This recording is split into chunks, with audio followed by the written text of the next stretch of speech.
जाडो सुरु भइसकेको छ। यो जाडोमा अफर हजुरहरूले एकदमै सस्तो र राम्रो लिन सक्नुहुनेछ। सो हेलो गाइज, नमस्ते, स्वागत छ हजुरहरूलाई मेरो क्लाउड किचनमा। हजुरहरूले बिल्कुल सही सुन्नुभएको छ। किनभने पार यो विन्टर अफर मैले एकदमै राम्रो राखिदिएकी छु।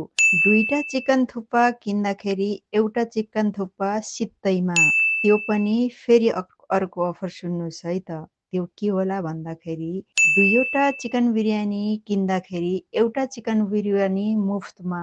अनि फेरि अर्को सुन्नुहोस् है त, झनै राम्रो। यो जाडोमा आफूलाई खाना बनाउनलाई एकदमै झन्झट लाग्छ। के खाउँ लाग्छ। अफिसबाट काम गरेर थाकेर आइएको हुन्छ र खाना बनाउनु मन त एकदमै लाग्दैन। जाडोमा बस्न मन लाग्छ। त्यसैले हजुरहरूले क्लाउड किचनलाई सम्झाउनुहोस् र चिकन ग्रेभीको साथ हजुरहरूले 4वटा रोटी सलाद पाउन सक्नुहुनेछ र हजुरहरूले अर्को अफर पनि सुन्न सक्नुहुनेछ। दुईवटा चिकन रोल किन्दाखेरि एउटा एग रोल फ्रीमा पाउन सक्नुहुनेछ र हजुरहरूलाई म यही भन्दैछु, हजुरहरूले यो अफर नछुटाउनुहोला। अन्त्यमा आफ्नो भाइ साथीहरूसम्म पनि पुर्याइदिनुहोला। Thank you so much, support me